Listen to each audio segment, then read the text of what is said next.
اعوذ باللہ من الشیطان الرجیم بسم اللہ الرحمن الرحیم فلما رجعوا الى ابیہم قالوا یا ابانا منع منا الکیل فارسل معنا اخانا نکتل وإنا له لحافظون قال هل آمنكم عليه إلا كما أمنتكم على أخيه من قبل فالله خير حافظا وهو أرحم الراحمين۔ حضرت یوسف علیہ السلام کے واقعے میں ہم نے یہاں تک بیان کیا تھا، آیت نمبر 62 تک اس چیز کا بیان ہوا تھا کہ حضرت یوسف علیہ السلام کے وہ 10 بھائی جو کہ غلہ خریدنے کے لیے مصر آئے تھے، حضرت یوسف علیہ السلام نے ان کو پہچان لیا، لیکن وہ اپنے بھائی حضرت یوسف کو نہیں پہچان سکے، اور پھر جب وہ غلہ لے کے جانے لگے تو حضرت یوسف علیہ السلام نے حکم ارشاد فرمایا، اور ان کا جتنا پیسہ تھا، جتنے پیسے انہوں نے دیے تھے، وہ واپس ان کے غلے میں ہی چھپا کے رکھ دیے گئے۔ اور یوسف علیہ السلام نے ساتھ میں ایک شرط لگائی کہ آئندہ جب بھی تم غلہ خریدنے آؤ گے تو اپنے ساتھ اپنے اس 11ویں بھائی کو بھی ساتھ لے کے آؤ گے، اگر تم اس کو لے کے آئے تب تو تمہیں غلہ پورا ملے گا، فی کس کے حساب سے 1 اونٹ غلہ تمہیں ملے گا، لیکن اگر اگلی بار اپنے بھائی کو ساتھ لے کے نہ آئے اس 11ویں بھائی کو تو تم میں سے کسی کو بھی غلہ میسر نہیں ہوگا۔ اب یہ جب قافلہ واپس مصر سے کنعان کی طرف واپس ہوا تو مختصر یہ کہ یہ 10 بھائی جو کہ 10 اونٹ غلہ لے کر کنعان پہنچے، سب سے پہلے اپنے والد کی بارگاہ میں گئے۔ والد چونکہ اللہ کے نبی ہیں حضرت یعقوب علیہ السلام، ان کی بارگاہ میں گئے، سلام کیا، ان سے جو ہے وہ بیٹھے، تفصیلی بات چیت شروع ہوئی، اور یعقوب علیہ السلام نے اپنے بیٹوں سے احوال جو ہے وہ جانا کہ تم مصر گئے تھے، راستے میں کیا ہوا، واپسی پہ کیا ہوا، وہاں پہ عزیز مصر کا بادشاہ تھا، اس کا تمہارے ساتھ رویہ کیسا تھا، اور آیا وہ غلہ جو لوگوں کو دے رہا ہے پوری اس علاقے میں غلہ نہیں ہے اور اسی کے پاس ہے، تو کیا واقعی یہ بات صحیح ہے، اور وہ غلہ کس طریقے سے دے رہا ہے، مطلب یہ کہ انسان جب یعقوب علیہ السلام کے بیٹے جب واپس آئے تو یعقوب علیہ السلام نے پورے سفر کا جو احوال تھا وہ ان سے جو ہے وہ جاننا چاہا۔ اب ان 10 بیٹوں نے سارے الف سے یہ تک سارا جو ہے وہ احوال اپنے باپ حضرت یعقوب علیہ السلام کو سنایا، ان کو بتا دیا کہ اس طرح انہوں نے ہماری مہمان نوازی کی، یہ ساری باتیں ہوتی رہیں، لیکن آخر میں انہوں نے اصلی پوائنٹ یہ بیان کیا کہ عزیز مصر نے ایک شرط لگائی ہے کہ اگلی مرتبہ تمہیں غلہ اس وقت ملے گا جب تم اپنے ساتھ جو ہے وہ 11ویں بھائی کو بھی ساتھ لے کے آؤ گے، اگر اس کو لے کے نہ آئے تو پھر تم میں سے کسی کو بھی غلہ نہیں ملے گا۔ اس لیے اے ابا جان، ہماری خواہش یہ ہے کہ یہ غلہ تو کچھ عرصے کے لیے ہوگا، یہ تو ختم ہو جائے گا، ہم کھا پی لیں گے، کیونکہ ہمارا بہت بڑا اہل و عیال ہے، بہت بڑا خاندان ہے، یہ تو ختم ہو جائے گا، ہمیں دوبارہ پھر جو ہے مصر جانے کی ضرورت پڑے گی، دوبارہ غلہ لے کے آنے کی ضرورت پڑے گی، اگر آپ ہمارے ساتھ ہمارے اس 11ویں بھائی بنیامین کو اگر آپ بھیج دیتے ہیں تب تو ہمیں غلہ ملے گا، وگرنہ ہم بھوکے مر جائیں گے، اس لیے کہ جب یہ نہیں جائے گا تو عزیز مصر ہمیں غلہ نہیں دے گا۔ اس لیے اے ہمارے والد محترم، ہماری خواہش یہ ہے کہ اگلی مرتبہ جب ہم مصر جائیں تو آپ ہمارے ساتھ بنیامین کو بھی جانے دیں۔ حضرت یعقوب علیہ السلام نے جب یہ سنا تو یعقوب علیہ السلام پھر پریشان ہوئے، جس طرح یوسف علیہ السلام کے وقت میں آپ پریشان ہوئے تھے اس طرح آپ دوبارہ پریشان ہوئے۔ آپ نے کہا اچھا کہ میں تم پہ پھر اس طرح اعتماد کروں جس طرح میں نے یوسف علیہ السلام کے بارے میں تم پہ اعتماد کیا تھا، تم یوسف کو بھی یہ کہہ کے ساتھ لے کے گئے تھے کہ ہم اس کی حفاظت کریں گے اور یہ ہمارے ساتھ کھائے گا پیے گا، ہمارے ساتھ وہاں پہ جنگل میں کھیلے گا، اور تم واپس جب آئے تو تم نے یہ کہا کہ اس کو بھیڑیا کھا گیا ہے، تو کیا اب میں دوبارہ تم پہ اسی طرح اعتماد کروں اور اپنے اس دوسرے بیٹے کو بھی تمہارے حوالے کر دوں؟ نہیں، کبھی ایسا نہیں ہوگا، مجھے جو ہے وہ یہ بات منظور نہیں ہے، میں اپنے بیٹے کو تمہارے ساتھ جانے نہیں دوں گا۔ اب وہ 10 بیٹے بڑے پریشان ہوئے، انہوں نے آپس میں ایک دوسرے کو دیکھا، صلاح مشورہ کیا کہ ہمارے باپ کو کیا ہوا ہے، اب اگر یہ ساتھ میں نہیں جائے گا اور ہم چلے بھی گئے تو ہمیں تو غلہ نہیں ملے گا، عزیز مصر کا حکم یہ ہے، اس کا قانون یہ ہے، تو ہم اب کس طرح، پھر تو ہم بھوکے مر جائیں گے۔ بہرکیف انہوں نے آپس میں مشورہ کیا اور پھر یعقوب علیہ السلام اپنے باپ کے پاس گئے، انہوں نے کہا کہ یعقوب علیہ السلام ہمارے والد محترم، آپ مہربانی کیجئے اور ہمارے ساتھ ہمارے اس 11ویں بھائی کو بھی اگلی مرتبہ جانے دیجئے تاکہ ہمارا یہ مسئلہ حل ہو جائے، ورنہ ہم تو بھوکے مر جائیں گے۔ یعقوب علیہ السلام نے جب دیکھا کہ یہ تو اب کسی صورت جو ہے ماننے والے نہیں ہیں، اور دوسری طرف مجبوری بھی ہے کہ جب یہ غلہ ختم ہوگا تو اس سے پہلے اور غلہ بھی لانا پڑے گا، تو اگر میں اپنے بیٹے بنیامین کو نہ بھیجوں تو آئندہ پھر ہمیں غلہ نہیں ملے گا، تو ہمارا خاندان کیا کھائے گا؟ پورے کنعان میں اس وقت قحط ہے، 7واں سال ہے جو ہے، بارش نہیں ہو رہی، تو اب کیا بنے گا؟ تو اب حضرت یعقوب علیہ السلام نے ایک بات کہی، ہاں ایک شرط پہ میں بنیامین کو تمہارے ساتھ جانے دوں گا، اور وہ شرط یہ ہے کہ تم مجھ سے پکا وعدہ کرو گے، اللہ کو گواہ بنا کے، اللہ کو گواہ بنا کے میرے ساتھ پکا وعدہ کرو گے کہ تم بنیامین کو جس طرح لے کے جاؤ گے اسی طرح میرے پاس واپس لے کے آؤ گے، وگرنہ جب تک تم میرے ساتھ یہ پکا عہد اللہ کو گواہ بنا کے نہیں کرو گے میں بنیامین کو تمہارے ساتھ نہیں جانے دوں گا۔ انہوں نے کہا ٹھیک ہے، بالکل، جب ہم جائیں گے تو آپ سے ہم پکا وعدہ اللہ کو گواہ بنا کے جو ہے کر کے جائیں گے۔ بہر کیف جو ہے حضرت یعقوب علیہ السلام جو ہے انہوں نے آپ اپنے بیٹوں کی اس بات کو مان لیا، اور یہ وقت گزرتا گیا۔ اب کچھ عرصہ جب گزرا اور انہوں نے دیکھا کہ جو 10 اونٹ جو ہے وہ غلہ وہ لے کے آئے تھے، اب وہ جو ہے وہ ختم ہونے کو ہے۔ جب کچھ عرصہ گزرا اور یہ سمجھ گئے کہ اب ہمیں دوبارہ مصر جانا چاہیے غلہ ختم ہونے سے پہلے تاکہ جتنے عرصے میں یہ تھوڑا سا غلہ باقی ہے یہ ہم کھائیں گے تو اتنی عرصے میں ہم دوبارہ مصر سے واپس آ چکے ہوں گے، تو انہوں نے اپنے اندازے کے مطابق دوبارہ جو ہے وہ مصر جانے کے لیے تیاری شروع کی۔ کچھ عرصہ بعد جب جانے کی تیاری شروع کی تو پھر اپنے باپ یعقوب علیہ السلام کے پاس وہ 10 بیٹے آئے، انہوں نے عرض کی ابا جان اب ہمارے جانے کا وقت جو ہے وہ قریب ہے، ہم کل پرسوں جو ہے وہ جانے والے ہیں، تو جس طرح ہم نے آپ سے عرض کی تھی آپ بنیامین کو بھی اس مرتبہ ہمارے ساتھ جو ہے وہ بھیجنے کے لیے تیار کروائیں۔ اب حضرت یعقوب علیہ السلام نے کہا میری ایک شرط تھی، اور وہ شرط یہی تھی کہ میں جو ہے وہ تم سے پکا عہد لوں گا اللہ کو گواہ بنا کے۔ اب انہوں نے جو ہے وہ یعقوب علیہ السلام کو جو ہے وہ اپنی طرف سے ایک پکا وعدہ یہ دیا کہ ہاں ہم آپ سے پکا وعدہ کرتے ہیں، اور جو ہے وہ اللہ تعالیٰ کو گواہ بناتے ہیں کہ ہم اپنے بھائی کی اسی طرح حفاظت کریں گے جس طرح ہم اپنی جان کی حفاظت کریں گے، اور ہم ضرور جو ہے انہیں ساتھ واپس لے کے آئیں گے۔ حضرت یعقوب علیہ السلام نے یہاں پہ یہ فرمایا ہاں میں تم سے پکا وعدہ تو لیتا ہوں اللہ کو گواہ بنا کے، لیکن ایک بات ہے، ہاں اگر تم سب کسی مصیبت میں گھر گئے تو پھر تمہیں معافی ہے۔ مطلب یہ کہ وہ اللہ کے نبی تھے، ہر چیز کو جو ہے مد نظر رکھتے تھے۔ مطلب اس زمانے میں راستے میں پیدل قافلے جایا کرتے تھے، اونٹوں پہ جایا کرتے تھے، راستے میں قزاق نکلتے تھے، بحری قزاق ڈاکو نکلتے تھے، قافلوں کو لوٹ لیتے تھے۔ تو یعقوب علیہ السلام نے اس بات کو بھی مد نظر رکھا کہ تم بے شک جواب دہ ہوگے اگر اسے کچھ ہوا، لیکن اگر کوئی ایسی صورت پیش آ گئی کہ تم سب کے سب مصیبت میں گر پڑے تو پھر اگر بنیامین کو کچھ ہو گیا اور تم سب سمیت کچھ ہو گیا تو پھر میں تم سے جواب نہیں مانگوں گا، پھر تم جواب دہ نہیں ہوگے، لیکن اگر تم صحیح سلامت بچ گئے، تم لوگ صحیح ہوئے اور میرے بیٹے کو کچھ ہو گیا تو پھر میں تم سے ضرور اس کا جواب یہ مانگوں گا۔ اب یہاں پہ جو ہے وہ انہوں نے اپنے والد حضرت یعقوب علیہ السلام کے ساتھ جو ہے یہ پکا وعدہ کیا اور اس جانے کی تیاری انہوں نے شروع کر دی۔ حضرت یعقوب علیہ السلام نے اپنے بیٹے حضرت بنیامین کو جانے کی اجازت دے دی اور انہوں نے بھی تیاری شروع کر دی۔ اب ایک بات ہم سے پیچھے رہ گئی ہے کہ جب یہ لوگ آئے اور پہلی مرتبہ مصر سے، اور انہوں نے اپنے والد حضرت یعقوب علیہ السلام سے یہ بات چیت شروع کی، جب باتیں شاتیں ختم ہوئیں، کھانا پینا، اور جب یہ فراغت انہوں نے حاصل کر لی، اب یہ پلٹے کہ چلو اب جا کے وہ غلہ بوریاں کھولتے ہیں اور غلہ جو ہے محفوظ کرتے ہیں۔ جب انہوں نے اپنی بوریاں کھولنا شروع کی تو ان کو اپنے وہ پیسے واپس ملے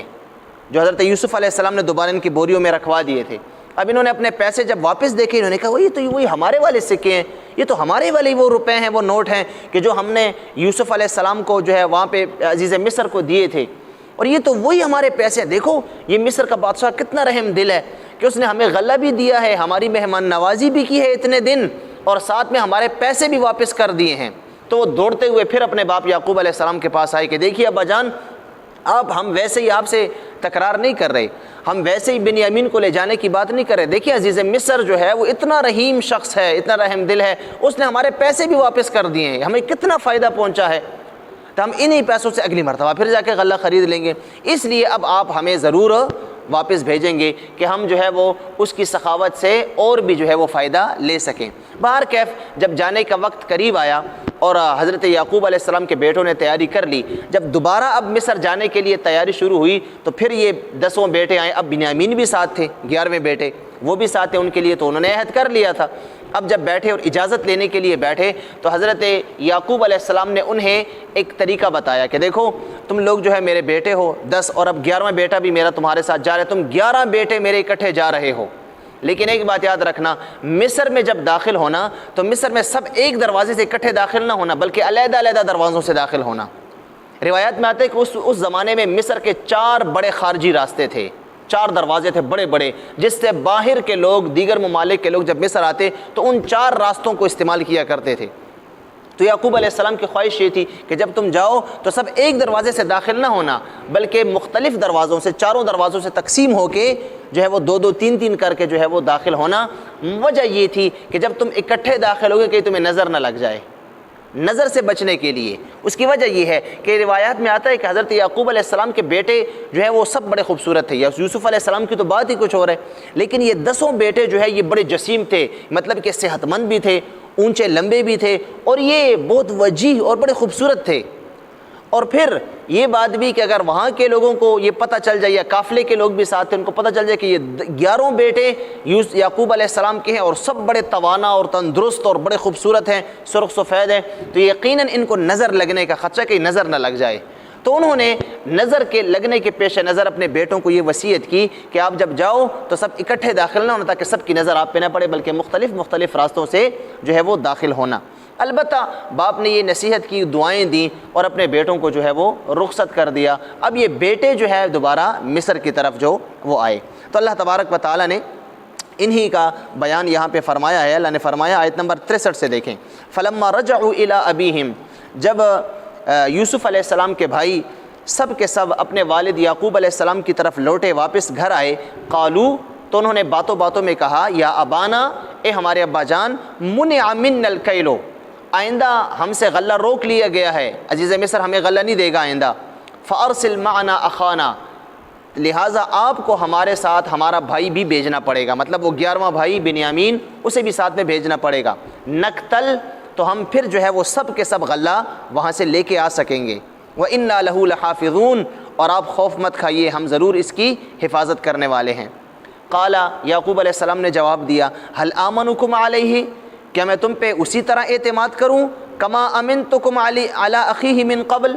جس طرح اس سے پہلے اسی کے سگے بھائی پہ میں تم پہ اعتماد کر چکا ہوں۔ یعنی یوسف علیہ السلام تو بنیامین کے سگے بھائی تھے یہ دونوں، اور باقی 10 جو ہے وہ سوتیلے تھے، تو کیا میں اب بھی تم پہ اسی طرح اعتماد کروں جس طرح اس کے بھائی یوسف کے معاملے میں میں نے تم پہ اعتماد کیا تھا؟ لیکن چلو تم اگر کہتے ہو تو فاللہ خیر حافظا، تو اللہ جو ہے وہ بہترین حفاظت کرنے والا ہے، اللہ ہی میرے بیٹے کی حفاظت کرے گا، وہو ارحم الراحمین، اور وہ بہت زیادہ رحم کرنے والا ہے۔ ولما، اب جب بات چیت ختم ہوئی اور یہ گئے کہ چلو اب وہ جو غلہ ہم لے کے آئے ہیں 10 اونٹوں پہ، اب ان کو سنبھالیں، ان کو اسٹور کریں۔ ولما فتحوا متاعهم، پھر جب انہوں نے اپنی ان بوریوں کو کھولا جس میں وہ غلہ تھا، وجدوا بضاعتهم، تو انہوں نے اپنے ان سکوں کو، اپنے ان روپوں کو پایا، ردت الیہم، کہ وہ واپس ان کو دے دیے گئے تھے،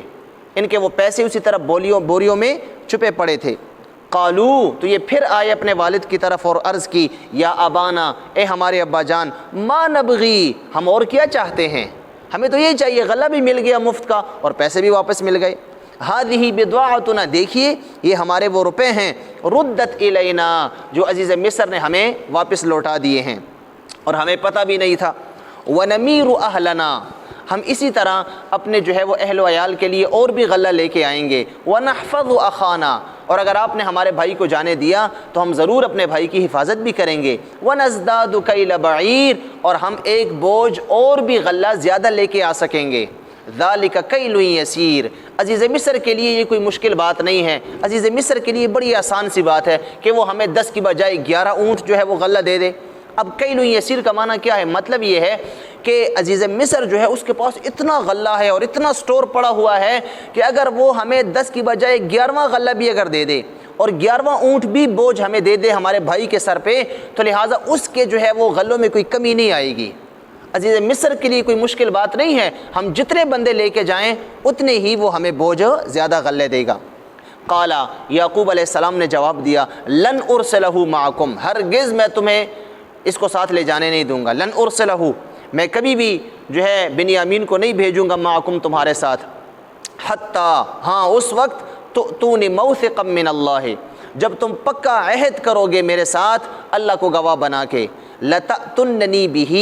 کہ تم ضرور اسے بھی ساتھ واپس لے کے آؤ گے، یوسف کی طرح اس کو آدھے راستے میں چھوڑ کے نہیں آؤ گے، الا ان یحاط بکم، ہاں اگر تم سب پہ کوئی مصیبت بن پڑے اور تم سب پہ اگر کوئی آفت آ جائے تو پھر خیر ہے، تم جواب دہ نہیں ہو۔ فلما آتوہ موثقہم، جب ان سب نے پکا وعدہ کیا اپنے والد کے ساتھ کہ ہم بنیامین کی حفاظت بھی کریں گے اور اس کو صحیح سلامت ساتھ واپس بھی لے کے آئیں گے۔ قال اللہ علی ما نقول وکیل، جب عہد کر چکے اب انہوں نے اللہ کو گواہ کیا، کیا کہا؟ قال اللہ، تو اللہ تبارک و تعالیٰ نے جو ہے وہ انہوں نے کہا اللہ علی ما نقول وکیل۔ حضرت یعقوب علیہ السلام نے فرمایا اللہ علی ما نقول، اس عہد پہ جو ہم کر رہے ہیں، وکیل بہترین کارساز ہے، یعنی اللہ تعالیٰ گواہ ہے کہ ہم نے جو وعدہ کیا ہے، جو وعدہ میں نے تم سے لیا ہے اور تم نے کیا ہے، ہم سب اللہ کو گواہ بناتے ہیں۔ وقال، یعقوب علیہ السلام نے ساتھ میں یہ نصیحت بھی کی، یا بنیا، اے میرے بیٹو، لا تدخلوا، تم داخل مت ہونا، من باب واحد، ایک ہی دروازے سے، مصر کے کسی ایک دروازے سے اکٹھے داخل نہ ہونا، وادخلوا من ابواب متفرقہ، بلکہ تم علیحدہ علیحدہ دروازوں سے داخل ہونا۔ وما اغنی عنکم من اللہ، میں تم سے وما اغنی عنکم، اور میں تم سے دور نہیں کر سکتا، من اللہ من شیء، اللہ کی طرف سے جو تقدیر لکھ دی گئی ہے۔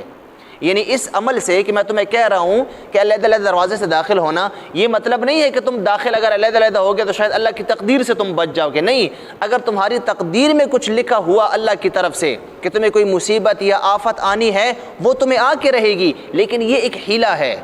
یہ ایک طریقہ ہے، ایک سبب ہے نظر بد سے بچنے کا، تو اس لیے میں اللہ کی تقدیر تو بدل نہیں سکتا، البتہ تمہیں ایک علاج بتا سکتا ہوں کہ تم نظر بد سے اس طریقے پہ بچ سکتے ہو۔ ان الحکم الا للہ، حکم تو صرف اللہ ہی کا چلتا ہے، جو اللہ نے تمہاری تقدیر میں لکھ دیا ہے وہ تو تمہیں ضرور ملے گا۔ علیہ توکلت، اسی اللہ پہ میں توکل کرتا ہوں، وعلیہ، اور اللہ ہی پہ، فلیتوکل المتوکلون، تمام توکل کرنے والوں کو توکل کرنا چاہیے، تمام توکل کرنے والوں کو توکل کرنا چاہیے۔ اب جو ہے وہ یہاں تک اللہ تبارک و تعالیٰ نے ان کا یہ واقعہ بیان کیا کہ اب وہ سب جو ہے یوسف علیہ السلام کے پاس دوبارہ جو ہے وہ غلہ لینے کے لیے، یعنی عزیز مصر کے پاس غلہ لینے کے لیے اپنی باپ کی نصیحت کے مطابق وہ چلنے لگے اور وہاں سے روانہ ہو گئے۔ یہاں پہ آیت نمبر 67 میں ایک ضروری بات جو نظر بد کے متعلق ہے، وہ حضرت یعقوب علیہ السلام نے ایک علاج بتایا۔ دیکھیں دونوں طریقے، نبی کی بات جو ہوتی ہے وہ بڑی جامع بات ہوتی ہے، نبی آدھی بات نہیں کرتا، ہمیشہ مکمل بات کرتا ہے۔ اس سے ہمیں بھی یہ فائدہ ملتا ہے یہاں پہ کہ نظر بد جو ہے وہ حق ہے، نظر کا لگنا یہ حق ہے۔ ہمارے نبی صلی اللہ علیہ وسلم کا بھی یہی فرمان ہے، علی شان بخاری، مسلم، ترمذی، بے شمار روایات میں آتا ہے، حضور نے فرمایا کہ نظر جو ہے، نظر لگنا یہ حق ہے، اور نظر اتنی لگتی ہے، حضور فرماتے ہیں، بخاری کی ایک حدیث ہے، حضور فرماتے ہیں کہ نظر اتنی برحق ہے کہ یہ صحیح سلامت اور تندرست اونٹ کو ہانڈی میں پہنچا دیتی ہے، ہانڈی میں اس کو پہنچا دیتی ہے۔ مطلب یہی ہے، ایک تندرست اور توانا اونٹ ہوتا ہے، اگلے کی نظر اسے لگتی ہے، وہ لاغر ہو جاتا ہے یا وہ مرنے لگتا ہے، آدمی جلدی سے اس پہ چھری پھیر دیتا ہے کہیں مر نہ جائے، کہیں مردار نہ ہو جائے، تو وہ جلدی چھری پھیرتا ہے، تو لہٰذا اس کا گوشت پکنے کے لیے ہانڈی میں پہنچ جاتا ہے۔ تو یہ نظر جو ہے وہ برحق ہے۔ اسی لیے حضور اکرم صلی اللہ علیہ وسلم کا طریقہ یہ تھا کہ آپ کے پاس اکثر صحابہ اپنے بچے لے کے آیا کرتے تھے، تو چونکہ نظر زیادہ تر بچوں کو لگتی ہے، بچے چونکہ معصوم ہوتے ہیں اور ہر کسی کا جو ہے وہ ہر کسی کی نظر میں رہتے ہیں، تو اس لیے حضور اکرم صلی اللہ علیہ وسلم کے پاس صحابہ اکثر اپنے بچوں کو لے کے آیا کرتے تھے، جو چھوٹے بچے ہوتے ہیں، حضور ان کو دم کیا کرتے تھے۔ نظر بد کے اپنے اپنے دم ہیں جو احادیث میں ذکر ہیں، حضور دم کیا کرتے تھے۔ اسی طرح روایت میں یہ بھی آتا ہے کہ حضور اکرم صلی اللہ علیہ وسلم اپنے نواسوں کو، حضرت حسن، حضرت حسین جب آپ کے پاس آتے تو آپ اکثر ان کو دم کیا کرتے تھے۔ اس دم کے الفاظ بھی جو ہے وہ احادیث مبارکہ میں ذکر ہیں، جس میں آپ صلی اللہ علیہ وسلم یہ الفاظ ذکر کیا کرتے تھے، اعیذکما بکلمات اللہ التامۃ، میں اللہ کے پاک کلموں کے ذریعے تمہیں اللہ کی پناہ میں دیتا ہوں، من کل شیطان وہامۃ، ہر شیطان اور ہر جو ہے وہ نظر لگنے والے کی نظر سے، ومن کل عین حاسد، اور میں ہر حسد کرنے والے کی بری نظر سے تمہیں میں اللہ کی پناہ میں دیتا ہوں۔ حضور اس قسم کے الفاظ جو ہے وہ ادا کر کے جو ہے اپنے بچوں کو اور حسنین کریمین کو دم کیا کرتے تھے۔ حضرت جعفر، حضور کے چچا زاد بھائی ہیں، حضرت علی کے بھائی ہیں، حضرت جعفر بن ابی طالب، ان کے بچے جو ہے وہ بڑے معصوم سے تھے، چھوٹے چھوٹے تھے اور بڑے خوبصورت تھے، تو اکثر جو ہے ان کو نظر لگا کرتی تھی۔ روایات میں آتا ہے کہ دن حضور اکرم صلی اللہ علیہ وسلم اپنے چچا زاد کے گھر، حضرت جعفر کے گھر گئے تو انہوں نے دیکھا تو حضرت جعفر کے چھوٹے بچے بڑے زیادہ کمزور ہوئے تھے، بہت ان کے رنگ جو ہے پیلے پڑ گئے تھے۔ تو آپ نے ان کی اہلیہ سے پوچھا کہ بھئی کیا بات ہے، کیا تم اپنے بچوں کو کھانا نہیں کھلاتی کہ تمہارے بچے اتنے کمزور ہو چکے ہیں، ان کے رنگ خراب ہو چکے ہیں؟ تو انہوں نے عرض کی، یا رسول اللہ، شاید ہمارے بچوں کو نظر بہت لگتی ہے، کھاتے پیتے تو ہیں کھانا پلانا تو ہم پورا کرتے ہیں لیکن شاید ان کو نظر لگتی ہے. تو حضور اکرم صلی اللہ علیہ وسلم نے فرمایا اچھا ان کو کسی اچھے شخص کے پاس لے جاؤ جو ان کو دم کیا کرے, مطلب یہ کہ اس کو دم کرایا کرو. تو پھر وہ حضور اکرم صلی اللہ علیہ وسلم کے پاس لایا کرتے. یا مدینہ شریف میں ایسے صحابہ کرام تھے جن کو اپنے باپ دادا سے پرانے زمانے سے وہ خاندانی جو دم چلے آتے ہیں وہ دم چلے آ رہے تھے, کبھی ان کے پاس لے کے جاتے. حضور نے عام اجازت دے دی تھی کہ جس کے پاس خاندانی دم ہے وہ لوگوں کو دم کیا کرے, بشرطے کہ اس میں کوئی شرک اور کفر کے الفاظ نہ ہوں. تو پھر صحابہ کرام حضور کے پاس آتے اور حضور سے پوچھتے یا رسول اللہ ہمارے باپ دادا زمانے جاہلیت سے یہ دم کیا کرتے تھے, یہ الفاظ ادا کیا کرتے تھے, کیا ہم کر سکتے ہیں, ہمیں باپ دادا کی اجازت ہے؟ حضور فرماتے مجھے ذرا سناؤ تم کیا پڑھتے ہو. تو حضور کو سناتے, اگر اس میں کوئی کفر شرک کی بات نہ حضور فرماتے ہاں بالکل دم کیا کرو, اگر ہوتی حضور اس کو تبدیل کراتے, یہ الفاظ اس طرح نہیں اس طرح پڑھا کرو. آج بھی ہم دیکھتے ہیں بعض خاندانوں میں ایک دم مشہور ہوتا ہے, لوگ کہتے ہیں یار وہ فلاں خاندان ہے, فلاں کے پاس بڑا اچھی جو ہے وہ اجازت ہے, پشتوں میں کہتے ہیں فلاں کس رڈے رکھا اجازت آ. تو اگرچہ وہ ظاہراً وہ لوگ جو ہے نماز روزے کے پابند نہیں ہوتے, ظاہراً باشرہ نہیں ہوتے, لیکن ان کا دم چلتا ہے بڑا اچھا. بظاہر وہ شخص جو عام دنیا دار ہوتا ہے, کوئی دنیا کام لین دین کرتا ہے, نماز روزے سے اتنا خبر بھی نہیں ہوتا, لیکن دم اس کا چلتا ہے. کیوں کہ باپ دادا سے ایک اجازت چلی آ رہی ہوتی ہے. تو ایسے اگر جہاں پہ ہو تو وہاں پہ دم کرانے میں کوئی حرج وغیرہ نہیں ہے. حضور کا فرمان عالی شان بھی یہی ہے. تو حضرت یعقوب علیہ السلام نے یہی فرمایا کہ نظر سے بچنے کے لیے تم ایسا کوئی کام ہی نہ کرو کہ تمہیں نظر لگے. لہٰذا سب جب اکٹھے داخل ہوں گے لوگ کہیں گے اوہو دیکھو یہ سارے یعقوب کے بیٹے ہیں, اللہ کے نبی کے کنعان سے آئے ہیں. سب جب اوہ کریں گے, واہ واہ کریں گے, کہیں تمہیں نظر نہ لگے, بیچ میں کوئی نظر بد والا نہ ہو, بعض نظر بڑی تیز ہوتی ہے. تو اس لیے تم علیحدہ علیحدہ داخل ہونا تاکہ سب کی نظر تم پہ نہ پڑے. لیکن اس کے باوجود تم نے ایمان اللہ کی تقدیر پہ ہی رکھنا ہے. اگر اللہ کی تقدیر میں یہ لکھا ہوا ہے کہ تمہیں جو ہے وہ فلاں کی نظر لگے گی تو پھر تم بڑے بھی ہیلے استعمال کرو, تمہیں وہ نظر ضرور لگے گی. اس لیے تقدیر پہ ایمان تم نے رکھنا ہے, لیکن اپنی طرف سے اسباب اختیار کرنے ہیں, اپنی طرف سے ایسے راستے اختیار کرنے ہیں کہ تم جو ہے وہ اس چیز سے بچ سکو. پھر بھی ایمان اور تقدیر اللہ پہ ہی رکھنا ہے. اللہ تعالی ہم سب کو بھی سمجھنے عمل کرنے کی توفیق عطا فرمائے. اس لیے بہتر یہ ہوتا ہے کہ ہر شخص جو ہے وہ نظر بد سے بچنے کے لیے آیت الکرسی کا ورد رکھے ضرور.